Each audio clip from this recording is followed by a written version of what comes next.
Welcome to episode 10 of my new podcast, Why Didn't Anyone Tell Me This? With my guests, we are discussing health issues, questions you may have, and debunking some of the myths around your health. Today, we have the great pleasure of speaking with the very motivational Siobhan Daniels.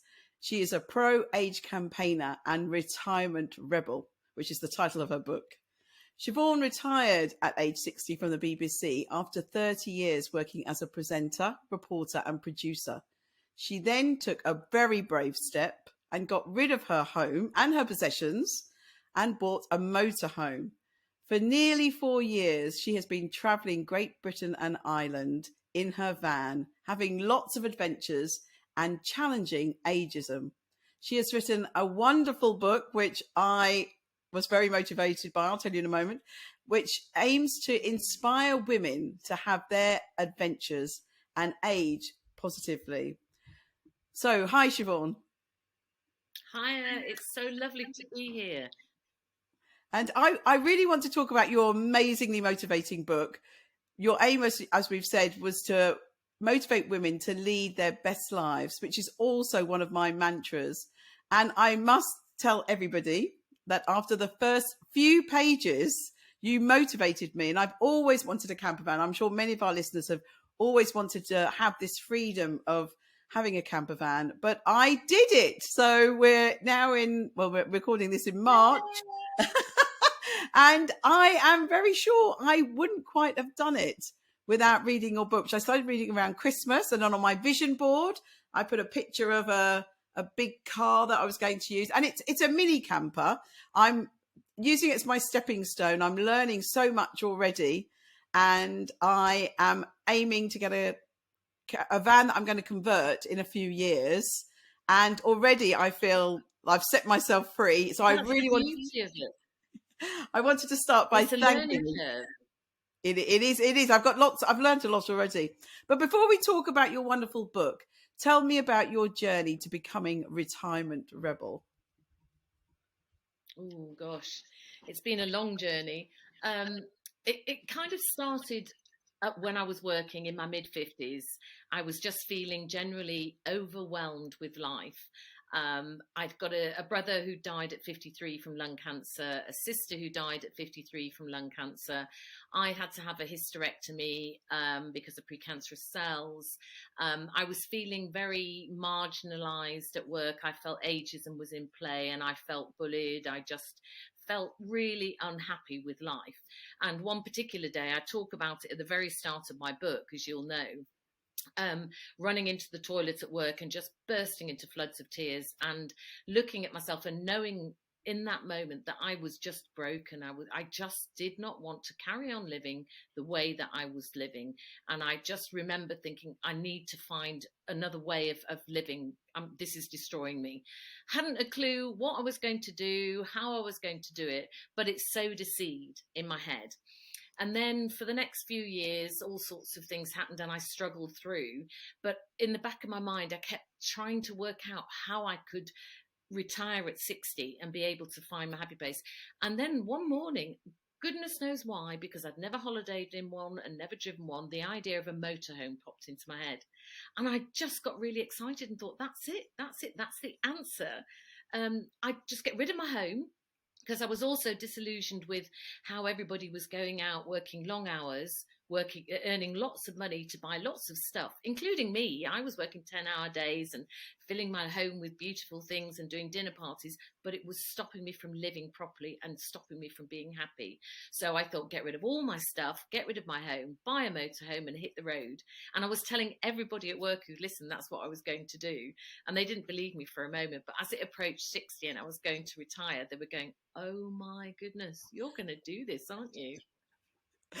That's amazing. And it was my 60th birthday in January. So I think that's not everyone has to wait till they're 60, I'm sure, but it's really a motivating time, I think, to stop and reflect. And I agree with you, positive aging and also worrying about those friends that are ill or that they pass, and life's too short and we've got to really go for it. And I think that's such a a hard thing to realise that we've got to do it. We've got to do it and not wait any time. So I think a lot of women repurpose their life when they're in their mid 50s and when they're approaching 60. And the children have left home. You know, my daughter had gone off to uni, so I've got the empty nest as well. And I think they repurpose, and they also want that adventure again. It's sort of, is this it? What about what next? And I'm trying to show them there's so much more next. When you retire, you refire. There's so many adventures out there that you can have. And I'm definitely resonating because so many people are buying my book, Retirement Rebel, and so many women are contacting me, like yourself, saying I've inspired them. They've gone out and bought the van and hit the road. And that is just music to my ears. It makes me so happy because that's genuinely why I'm doing this. I don't want any other woman to feel as broken as I felt with no hope. I was broken in my mid 50s, and now approaching 64, I really genuinely have found who I am and become the woman that I always felt I should have been. And I found my happy place. Fantastic. And do you think we should start thinking about this before we get to retirement? I keep hearing so many of my friends who are about to retire, and I say, what are you going to do? And they say, I don't know. But you've done a lot of your planning, hadn't you, before? And you'd also had a little go at this before. So do you think we should start thinking about this before retirement, or wait and then retire and wake up one morning and think, right, what am I going to do with the rest of my life? Well, I don't know. There's no one size fits all, really. Like you say, I had a little go at it as well, because when I was 49, that was when my daughter went off to uni, and I'd been a single mum for years, since she was 4. And I kind of was struggling then because my brother had died. My sister hadn't yet died, but my brother had died, and I'd had my hysterectomy. So I went to my boss at work and asked for a gap year.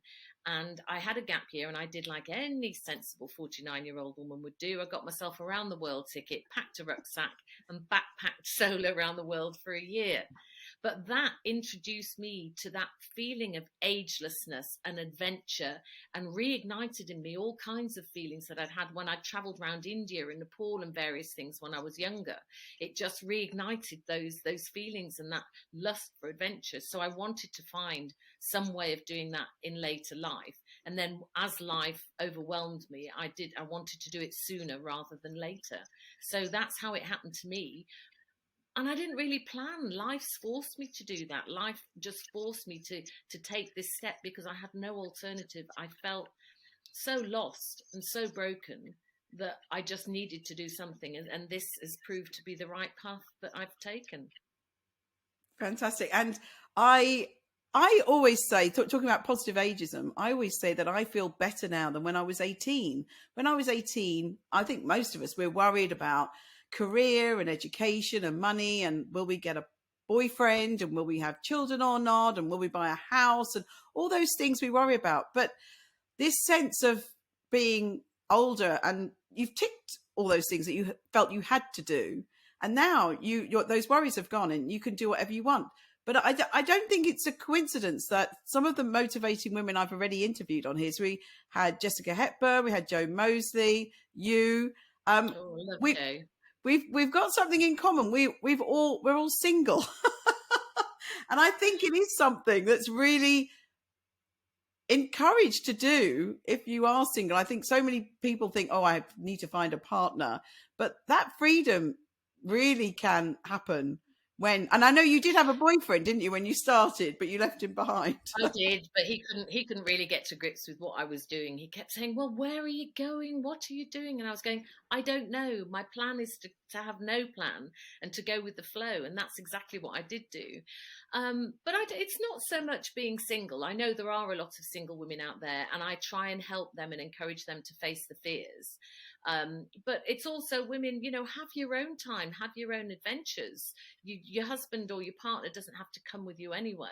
There's a great girl called Holly who set up a group called These Girls Van, and that's No Men Are Welcome, and it's sort of married women and people, the women come with their children, and it's just to show them you can be brave, you can have your adventures on your own, you can have some me time. But I was very, very scared when I set off. When I turned the key in the ignition in 2019 and set off in Dora the Explorer, my motorhome, I was giggling and crying and goosebumpy all at the same time because I was thinking, what are you doing? It was just so exciting. I really was heading off into the unknown. But I knew that anything was better than what I was doing before this. And I just head off and I faced my fears. I didn't know how to fill my water tank. I didn't really know how to collect it with electric. I certainly didn't know how to drive the thing at first. I used to pull over at the side of the road in floods of tears thinking I can't do this. But I've faced those fears. I've learned to do things. The community out there, the van life community, is so helpful. People are willing to help you when you get stuck or you've got problems. And so I found my tribe and I found my happiness and I found that I can do things. You know, I am capable of doing things. And sometimes I'm overwhelmed, like when my shower blocked. I sat and had a cry, and for about a week I kept emptying it with a cup. And then I thought, come on, you can do this. And I looked at YouTube videos, various things, and mended it myself. That's amazing. And I must say, I don't normally get nervous or anxious at anything, but when the first trip was coming, I did get really nervous. So we will have fears, but we can overcome them. Yeah. And I bought the car, and it's not a van, it's a big car, but it's bigger than my current car, and I kept it on the drive for a week before I went out. I was already putting things in it, putting the bed in it and everything. But yeah, so it is challenging for women. And, even someone like me who doesn't normally get fazed by these things. And I've done one trip I'll tell you about in a minute, but I'm now nervous about the next trip. So you were incredibly bold, and, I think it is hard. Is there any advice you'd give to people to help get them to overcome that and get going? I think don't be scared to ask for help, but also look out there for the groups of women. If you don't want to do it on your own, there are groups of women now, more and more. I've just written an article for the iPaper about the increasing number of women on their own who are going out in their vans. And there's proper little communities joining up. Like I say, These Girls Van, I'm actually doing a weekend away with them in the end of June, because I want to talk to the women and like-minded women and get their stories about why they're doing it and what their fears were, and encourage them. But I think once you face your first couple of fears, you suddenly realize the buzz you get from achieving something and being brave and doing it and realizing that you can. And there's so much to see out around Great Britain. You don't have to go abroad. I've found some amazing places, particularly up in Scotland in the Outer Hebrides and traveling around. But I would say to the women, face your fears. If you're too scared, ask for help and go along with a friend. But you'll be amazed what you can do. I was very lucky. My friend Kat, who has a camper van, she came with me for my first trip. And so I think that's why I'm a little bit nervous now that, I've got to do the next one. And I don't want to go. We went to the seaside where I swim a lot. Most weeks I go there swimming. So it was somewhere that I really knew. So now I'm getting prepared, and I'll listen to your words in my head all the time of, just getting out. I listen to the podcast again, getting out there and getting to the next. I want to go somewhere I haven't been before and be a bit more adventurous. Now, there were two sections of your book that really touched me, and they were very inspiring. And it's the section on the time you had at Loch Morlich, if I've said that right, where you really confronted a lot of emotions, and then your lifetime aim to go to the Outer Hebrides. I'm sure they're going to be inundated with women in vans after you really, really made me want to go. And it's not somewhere I'd ever thought about going. So would you like to tell us more about those two adventures? Yeah, someone's just messaged me actually today about the Outer Hebrides, saying they've read my book, they loved it, they've passed it on to their 81-year-old mother, because she wants to do my Outer Hebrides trip. So she's going to read my book, and then she's heading off in a van on her own to do it, which I think is fabulous. She's my inspiration. But yeah, going to Lochmorlick, like I said at the beginning, I had no idea about being in a motorhome. And getting to grips with the logistics of filling the water tank, driving it and everything. And I did all that, but I was conscious all the time when I was in the Lake Districts and the Yorkshire Dales travelling around that I hadn't dealt with what was up here, what had pushed me to be doing this adventure in the first place. And I used to say to people when I was frustrated at work, I said, oh, I could just go to the edge of a loch and scream and shout and get all my emotions out. And so the idea in my head when I was up in the Lake District, I thought, do you know what? Head off up to Scotland, go and do it. So I drove to Aviemore, went to Lochmorlick, went out one night in the middle of the night, right round the edge to the edge of the loch. And I just screamed and shouted and had the conversations with my father because I had a difficult childhood, with my colleagues at work who I wished I'd said certain things to. I grieved my brother and sister. I grieved my mother who died 6 months before I embarked on this adventure. And I really miss her terribly even to this day because I know she would have loved what I'm doing. She was a strong woman. But I screamed and shouted and I just dropped to my knees and I was sobbing. I know it sounds melodramatic, but it was. Everything came out. And then all of a sudden, I just got this overwhelming feeling of calmness. And I just thought, that's it now. Leave that behind. Use that as fire in your belly to move forward. But be positive, inspire people, help people now. And that's what I've done ever since then. And I don't have anger about situations that have happened. In fact, I've found ways to really love my father. And I was so angry and with situations that happened in my childhood. But I've come to terms with a lot of things through that. So that was great for me. And that was very cathartic. And I would say to anybody, if you're feeling overwhelmed with life, go find yourself the edge of a loch and just scream like a banshee. And it's amazing how good you feel afterwards. But going to the Outer Hebrides, I was going to go to the Outer Hebrides from Lochmorlick. That was my next bit. But then COVID hit.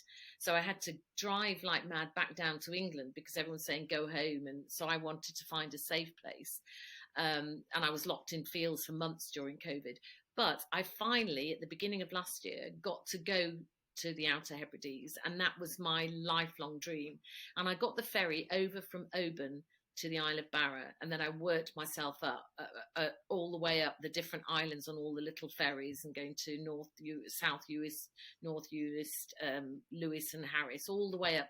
It was incredible. And when I arrived on Barra, it was the dead of night, so I parked up and I could hear the sea, but I couldn't see how near the sea I was. And the next morning, luckily, I set my phone going because I was intrigued and I filmed as I went out. Oh my goodness, I was right next to the Atlantic and the roar of the waves and the crashing on the rocks. And I just burst into tears and just sat for hours just looking at the sea and thinking, dreams do come true. This is incredible. And as if it couldn't get any better, the next night I'm sat there with a glass of wine and the Northern Lights appeared. I couldn't believe it. It was like, yes. But I would recommend anybody going to the Outer Hebrides. My one caveat is that I bet it's incredibly busy at a high season. I went February, March. I was coming out of the Outer Hebrides in April when there were masses and masses of vans going. And the roads in some of the bits are so narrow. And luckily, I'm quite good, I say so myself, at reversing my motorhome now. But I wouldn't like to have it where there's lots and lots of motorhomes. But it is a trip worth doing. It's mind-blowingly beautiful. I'm hoping to go to the Shetland Isles later this year. So. They are now on my list for sure. It was the way you described the scenery there was just outstanding. And I know you've met loads of wonderful people on your trips, and that really comes across in your book. But I think for me, COVID, I think for lots of people, we had time on our own. And I've become a lot more aware of that time on our own and making it quality time on our own and going and doing things. So even if you're married, if your husband doesn't want to do things, just go on your own or go with some girlfriends. But I am definitely spending more time on my own. So I have a lot of friends because I'm a cold water swimmer. I have a lot of friends that live by the sea or by lochs and rivers and all sorts of things, lakes and things. And they all say, you can come and stay at my house. And I'm like, I don't want to say, no disrespect to them. I want to spend quality time alone.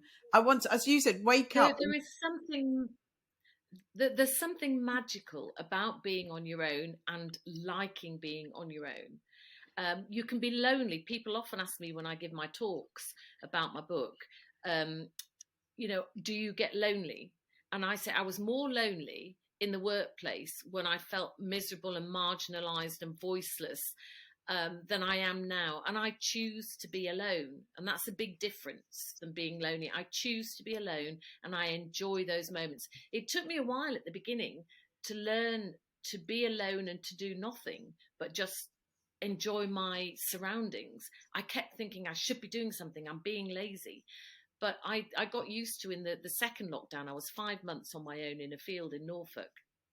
And I used to sit on the steps of my motorhome with a cup of tea in the afternoon with the door open, whatever the weather. I'd just wrap up warm and I'd listen to the birds and I'd just look at the clouds in the sky and I'd smell the grass and the leaves and things. And I just enjoyed being at one with nature.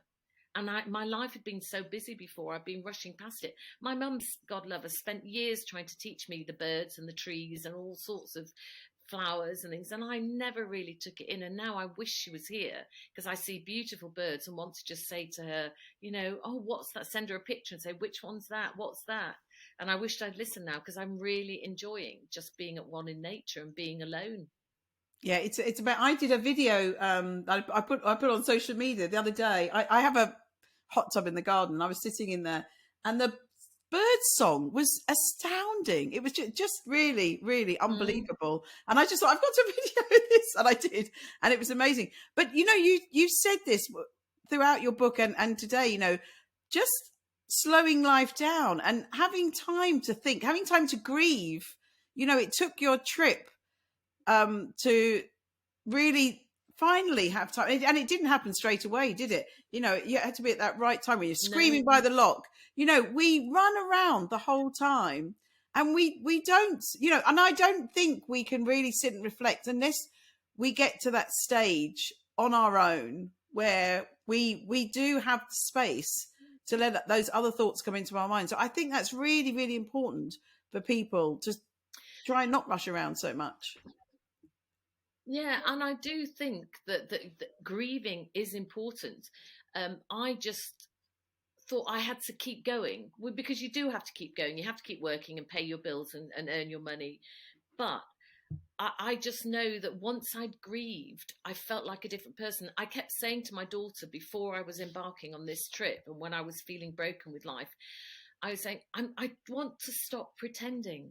I knew how broken I was inside, but because I've got that confident voice and I can put my makeup on and I can look good and I take myself into work, I looked on the surface that I was coping with everything, but inside I was completely broken and I was pretending. Being alone and learning to be alone and learning to take in your surroundings really helps you to reflect on how you're genuinely feeling. Am I sad? Am I happy? Am I feeling excited? And I've posted often on my Instagram, Siobhan Shivoff, throughout my adventures, good days and bad days, because I think it's very important to show that even when I've got the time now to reflect, I do have some days where I wake up and I just feel all at sorts and I feel miserable and I don't really know why, but I'm allowing those feelings in and I'm allowing myself to just have time. If I have a bad day, I think just sit and read or just sit and do nothing or just have an afternoon kip, which I love.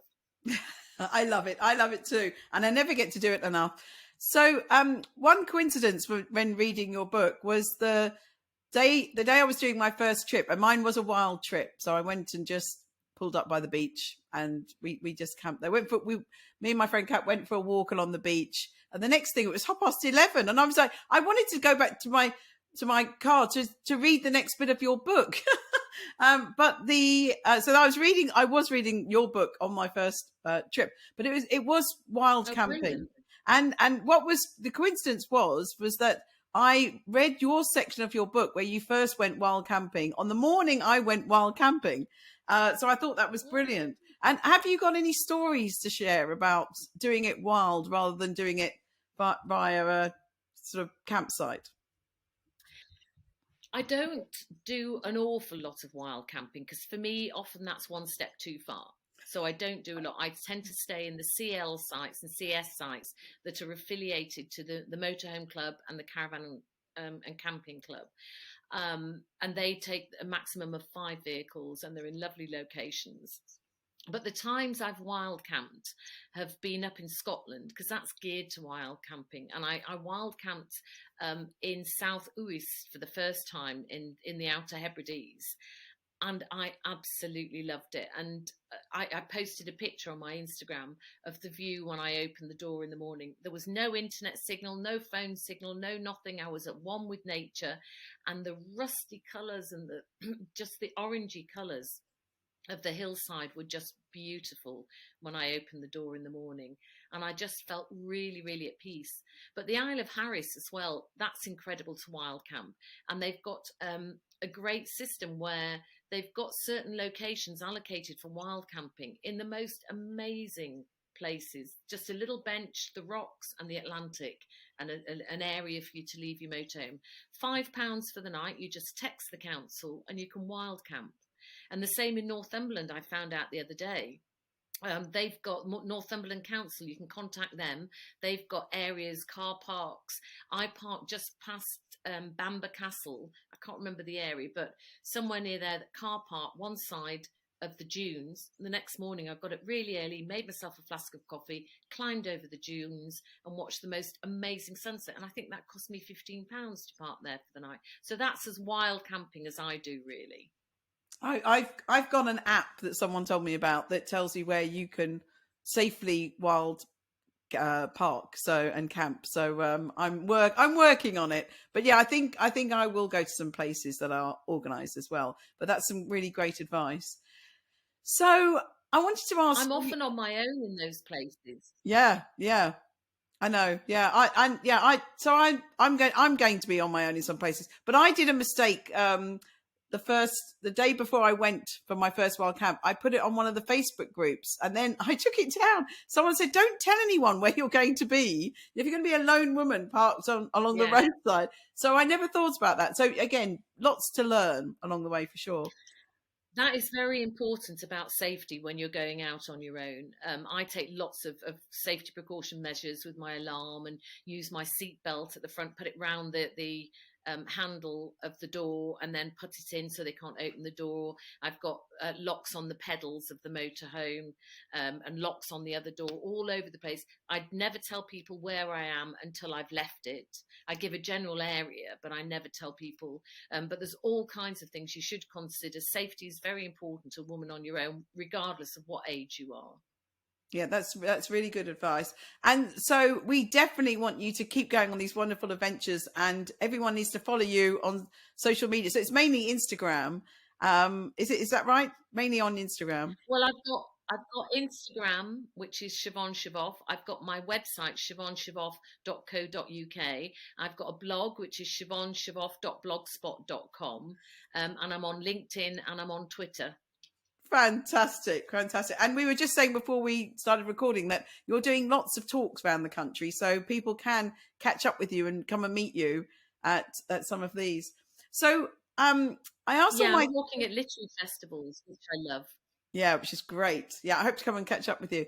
So I ask all my guests, have they ever heard people say, why didn't anyone tell me this? So that's why I've called the podcast this. So I wondered whether anyone had said that to you, or have you realised that applied to people in your life?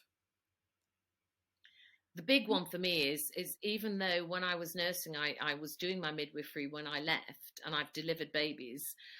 When I went into labour, I kind of thought to myself, why didn't anybody tell me this? Just quite how it was going to pan out. I did all these exercises and I was going to be this earth mother and my daughter was just going to pop out. And I just ended up in the fetal position going, get it out, get it out. So that's one where, why didn't anyone tell me it was going to be like this? But also adventure. I just wish somebody had told me more about the outdoors and adventure. When I was a lot younger, I would have, most definitely followed a completely different career path if I'd known that we had careers advice, but in my days it was kind of go to nursing and teaching, university and a secretarial. There was no talk of adventure like there is here. So I think, why didn't anybody tell me it was going to be like this? Because I would have been out there adventuring a lot earlier. But I'm glad to be a retirement rebel. So I love that because about 3 years ago, I started cold water swimming, and I know you've been swimming, and all my other guests have been swimming. Actually, they've all had one thing in common. I'm going to the sea in Folkestone when we finish this. I'm going swimming in the sea if I've got time. The high tide was about half an hour ago, so perfect. But I think for me as well, I always giving the advice to try and help people improve their happiness, because I think because we're rushing around, we just haven't. And I think that's what obviously you're doing that too. People just they don't smell the roses. They're just rushing. yeah. They sit themselves in front of the TV and they're not enjoying nature. And I've said it so many times. Our planet is beautiful, and just watching a sunrise and a sunset is so good for our mental health. And we rush around too much. So on that, Just walking in the rain. Walking in the rain and getting wet. I'm house sitting at the moment and took 2 dogs for a walk yesterday along the seafront, and I got soaked, but I just felt so happy. I love the smell of the rain and the freshness. It's great, makes me happy.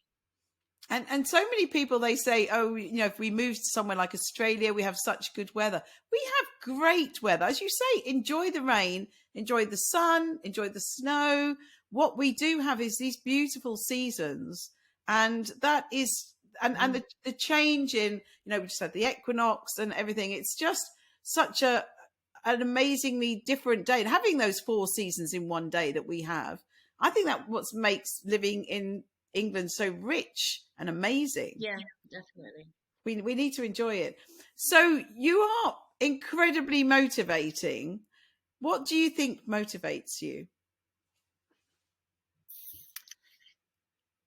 I think my daughter motivates me. She is an incredible, awesome woman, and she gave me confidence when I was lost. She got me to run a marathon when I was 53 and another one when I was 55, after I was just lounging on the sofa, losing myself.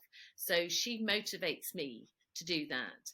But also, every time I do something and I succeed in it, and I see that other women enjoy that I've done that and they want to do it, that's my motivation. My motivation is to try and let as many women as I can feel as happy as I'm feeling. When I was in the Outer Hebrides, I ran to the top of a hill, and luckily I was with an Australian woman who took pictures of me because it was a spontaneous thing, and I've got some incredible pictures. But I ran to the top of this hill and I just shouted out loud, I'm back, I'm a warrior, I told you I'd be back. And I just burst into tears, and she took these pictures because I knew from that moment, I felt that strength. I felt like a warrior. I felt like nobody would ever break me. Nobody would ever make me feel how I felt before. I found my inner voice. When I say yes, I mean yes. When I say no, I mean no. And I'm at peace with that.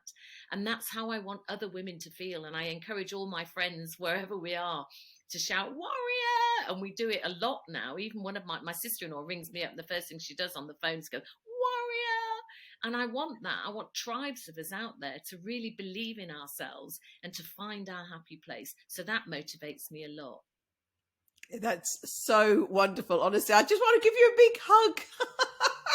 When we meet, we'll have a big hug. Hopefully we'll be with Joe as well. We'll hug.